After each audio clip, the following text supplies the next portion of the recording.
Starburst! Hello and welcome to Tales of the Uncharted Territories. Yes, it is another fanfiction reading by the guys from So Farscape for you. That's us. That's us, yes. Oh, I like that you gave us an introduction this time. I'm Kaki. I'm Kay. And today we're reading a selection, let me see, that was sent to us by Mystery Tour 7, Kathy, I believe her name is. She has sent in a recommendation before, and I didn't have a whole lot of time to prepare before I came here, so I just went ahead and accepted it. This is sort of living on the edge once again. I don't even know when it was published because it doesn't say on the page. Well, we'll have to be careful and be able to pull the ripcord in case we strave into not safe for K territory.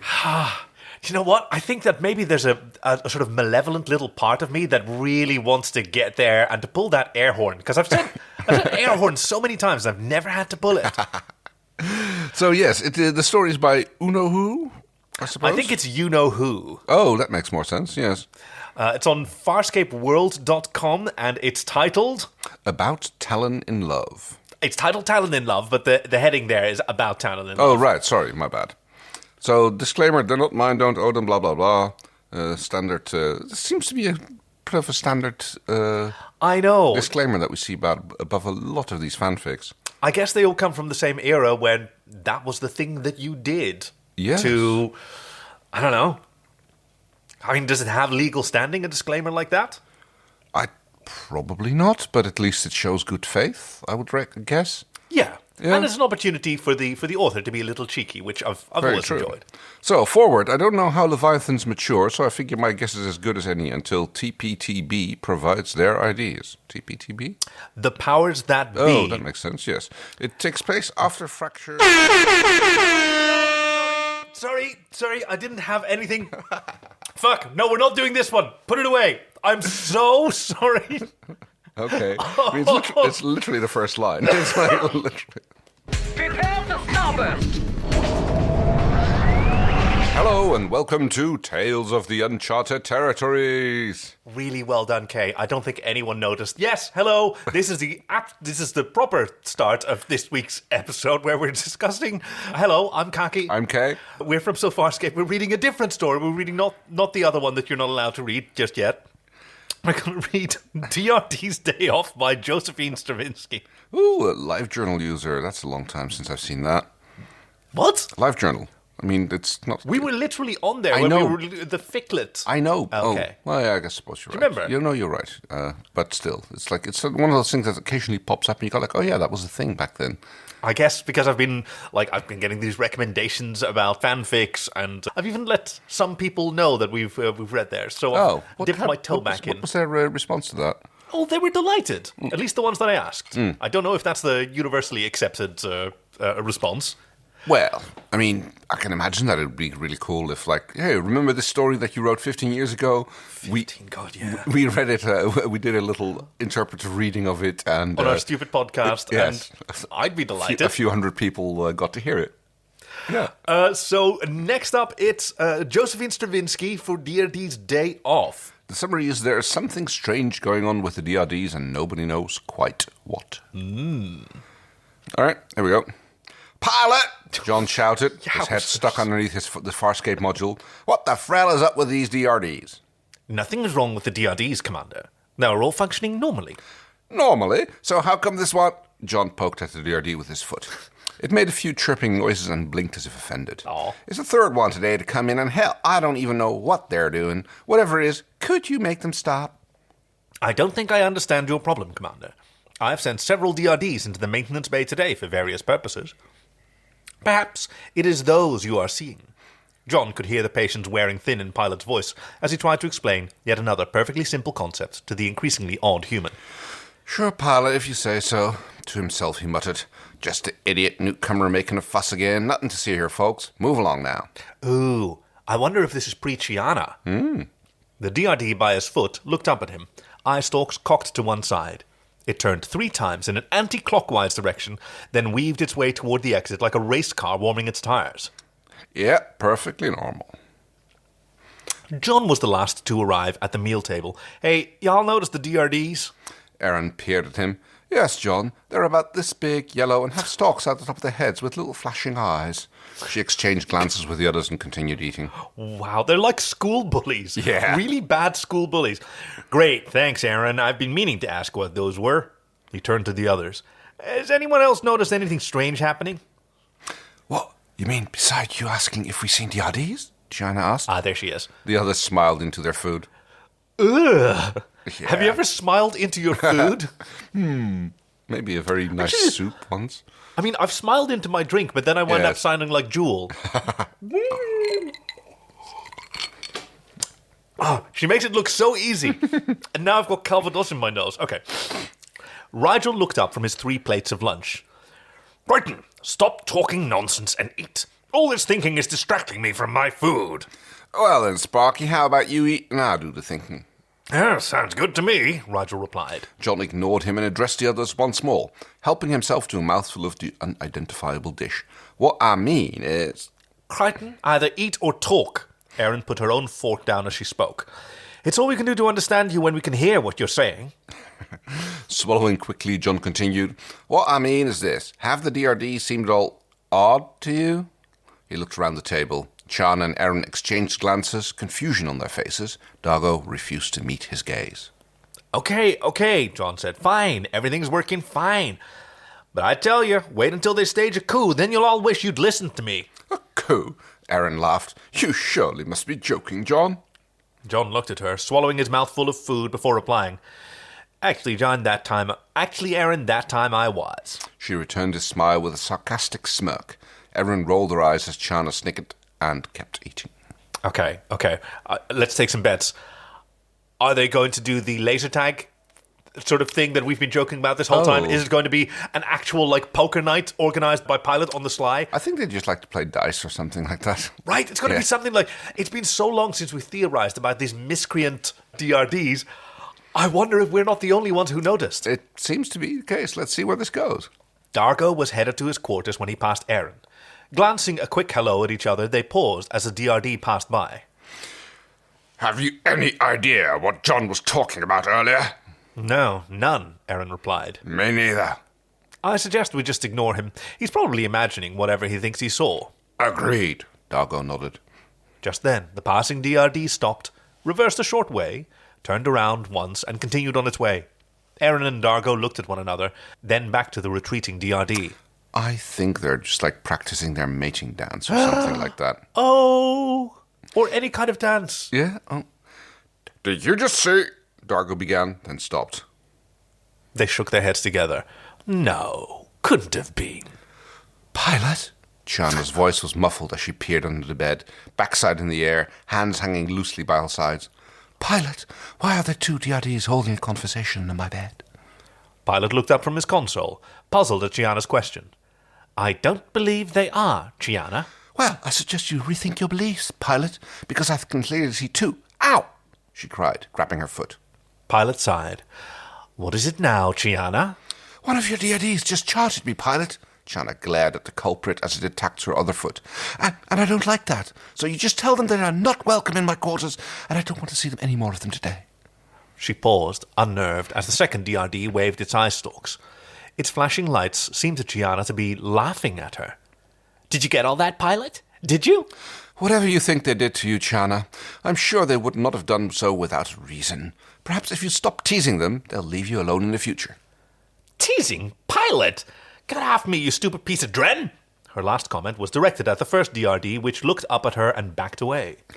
With eye stalks flashing as if the DRDs were giggling, they turned to each other and scuttled quickly out of Chiana's quarters. Oh, the little scuttlebots. Ooh. Yeah, Chiana said nervously, unsure of what had just happened. And stay out! Pilot's voice came through John's comms. Commander Crichton, have you done anything with my DRDs? John stopped what he was doing and thought for a moment. I'm not sure what you mean, Pilot. I sent 5 to Tier 4 and another 7 to Tier 6 and 7 to work on some electrical maintenance. None of the work is being done, and I cannot ascertain why.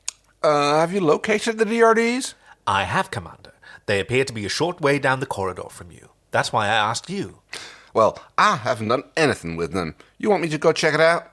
That would be much appreciated, Commander. They do not seem to be responding to any of my requests, and I am unsure of what they are doing. John shook his head and stared at the ceiling. Great, he thought. If pilots couldn't figure out DRDs, how the hell was he supposed to? As he reached the corridor, John noticed Erin standing a short distance away, the path between them blocked. Looking up, she waved in the direction of his gaze. What is this? John shook his head, hands out defensively. Hey, don't look at me. I'm just here to investigate. Investigate what, exactly? The problem. This. Whatever this is. Right. And what is this? Erin asked. They both looked at the floor once more. Between them, standing in a circle, were the 12 runaway DRDs. Oh, I'm so excited. Every few microts, one would move to the center of the circle.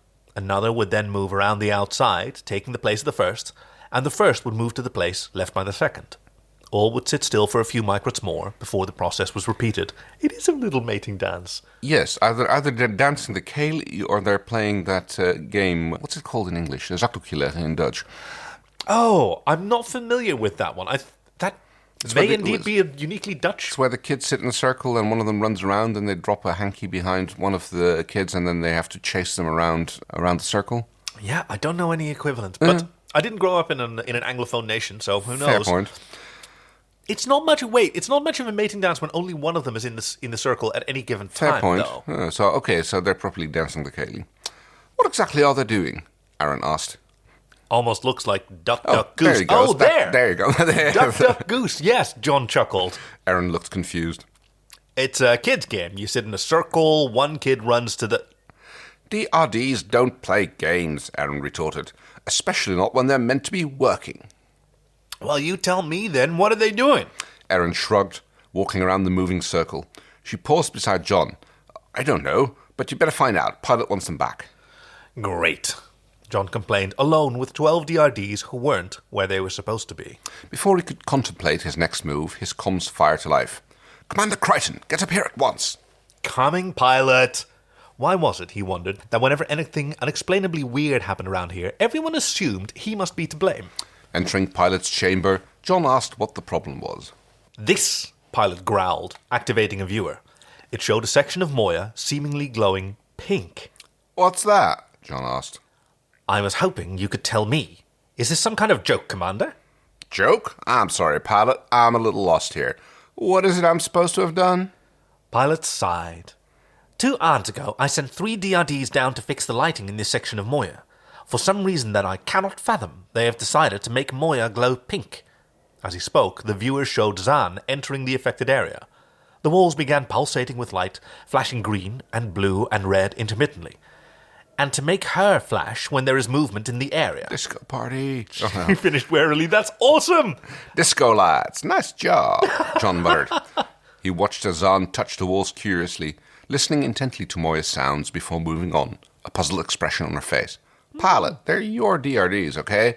So you must know what's up with them. It was a nice idea, but it's your ship. If you want to change it back, get them to do it.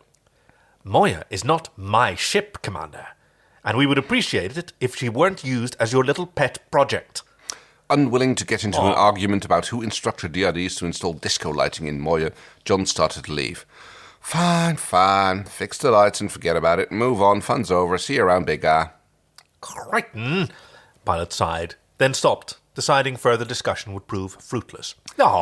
Just communicate, people. Yeah. Moya's crew assembled in command at the request of Pilot. Having finally conceded something was wrong, he wanted it put right immediately.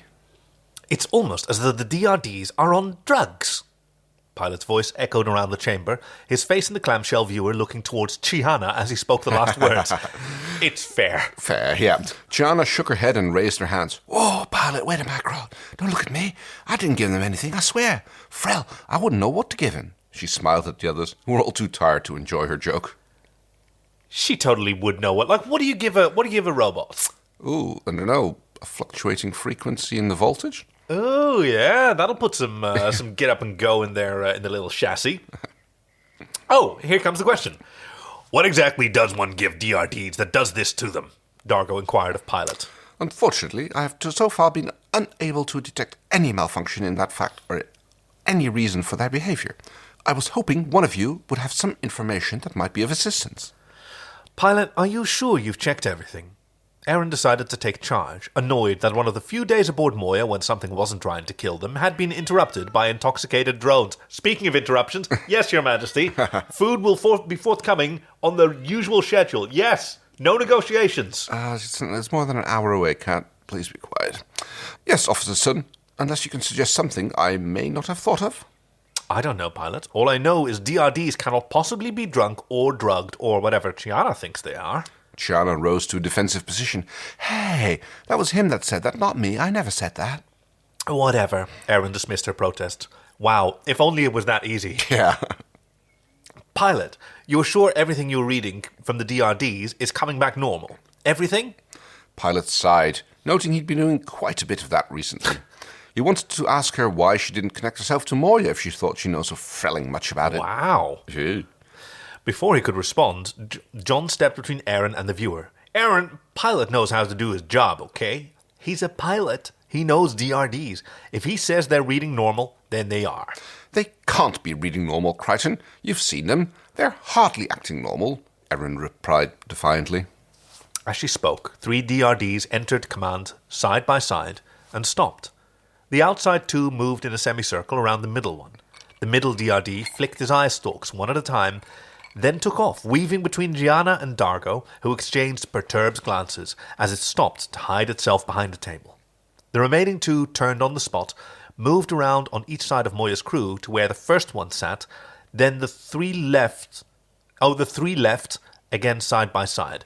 Well, Aaron I'm going to said, need like a little sort of D&D DRD board. Well, it's kind of like, have you ever seen tractor dancing? No, I haven't seen tractor dancing. I'm sitting here with you and not like frolicking through the wilderness, delighting in life. It's like, basically they get together and they have like 3 big tractors and 3 slightly smaller tractors, and they do just basically square dancing patterns and stuff in tractors parallel. And the tractors do have drivers, yes, right? Yes, of course, yes. Well, that's just an extra layer of delight and whimsy. That sounds wonderful. Oh, I have seen Construction Crane Ballet. Oh, well, there you go. Similar idea. Yeah, like that was choreographed by a famed ballet choreographer, and it was performed by extremely skilled crane operators and drivers. I can well imagine. Gorgeous. Anyway, back to the story. Well, Aaron said, all were trying to look serious while hiding their laughter. The pilot, in contrast, sighed again and looked thoroughly exhausted. Aha. Don't worry, Pilot. We'll figure out what's wrong with them and have them back to you before the next solar day, Aaron reassured him.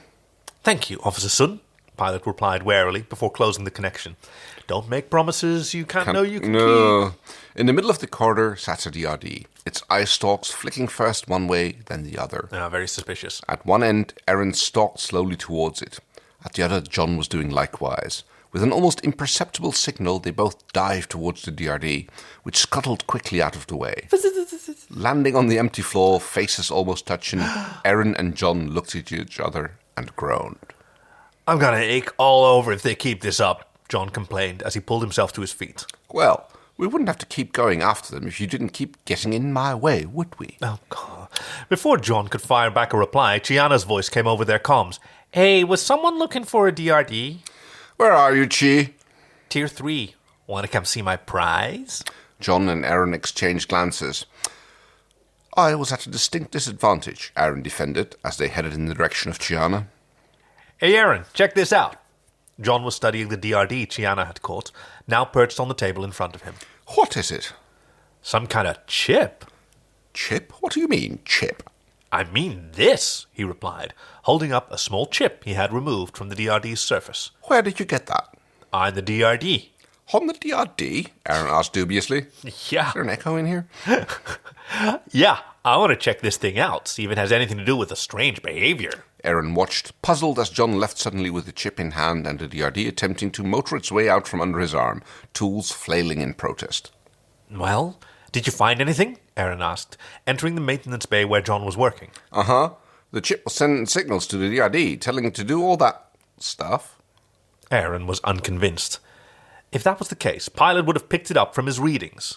Not exactly. See, whoever programmed the chip also programmed it to output normal signals for Pilot to read. Suspicious. Aaron thought for a moment, unsure what to make of all of this. Why? Good question. I don't know why. Okay, then how? Not such a good question. Aaron stood with hands on hips, certain he would be unable to answer. How did these chips get on board, and how did they attach themselves to the DRDs? Overhearing their conversation, Pilot spoke up hesitantly. Actually, Ophia's son, perhaps I can answer that. While you were all on the last Commerce planet, Moya and I allowed an alien to service some DRDs. Oh dear. Oh, dear. I was promised this was a PG-13 podcast. Yes. Oh, did you have your DRD service recently? Did you check them for unusual growths? Service some DRDs, John asked, before Aaron could do the same. Yeah. Yes, Commander. Even DRDs have a useful lifespan, and this Yep. Xerig... Yeah, I think so. Yes. And this Xerig convinced myself and Moya that he could help some of the older ones. John raised an eyebrow. John raised his eyebrows at Aaron, both of them, double-barreled. Yeah. And you didn't think to tell us? It didn't seem important. I told you as soon as I realized, Pilot confessed. Thank you, Pilot, Aaron offered, silencing John with a quick stare. The day had been long enough already. Recriminations could be saved until things had returned to normal. Good job. Commander... Pilot hesitated. Fully functioning DRDs coming right up, Pilot, John promised, throwing the chip on the table and letting the now peaceful DRD run free. Dargo raced around a corner, slowing as he reached the last DRD. Hurting it against the wall with his feet, he signaled to Chiana. She stepped close, then dived on it, hugging it to her as it attempted a violent escape. Ew. Dargo reached under the DRD, finding the chip and pulling it free. Just as the others had, it stopped fighting and looked around as if confused as to where it was and how it had gotten there. Do DRDs have memories? Dargo asked curiously. I don't know, Chiana shrugged, then smiled. But hey, if they have forgotten doing all that stuff, at least they won't get the urge to do it again. Dargo gave the DRD a disgusted look and growled in agreement. Chiana lowered it not so gently to the ground, watching it slowly wander off. Once round the corner, the DRD did several quick turns in each direction before continuing on. Aww. Oh, a little DRD mystery. Yeah. What were they doing? Why were they doing? I think they were sort of rejuvenated. I think that's the idea, that they took some of the old Xerig took some of the older DRDs and so we were dealing with frisky teenage DRDs? I guess playing Duck Duck Goose and let me see what this doing little dances and several quick turns in each direction before continuing on, like still just having a yeah, it's kind of like little like R2-D2 spinning his dome around. Oh, I love that. Or BD-1 from Star Wars Jedi Fallen Order, who is just the cutest. He does the little dances and he's your little droid buddy, sits on your shoulder. Shoulder rider, yes. Such a cat. My other co-host and friend, Greg, with whom we've done a greatest hiatus, named his cat BD-1. Oh, also a shoulder rider? Yeah, little void boy. Some cats do that. He's absolutely precious. Okay, thank you very much for joining us for Tales of the Uncharted Territories. Bye-bye. Zwaai, zwaai.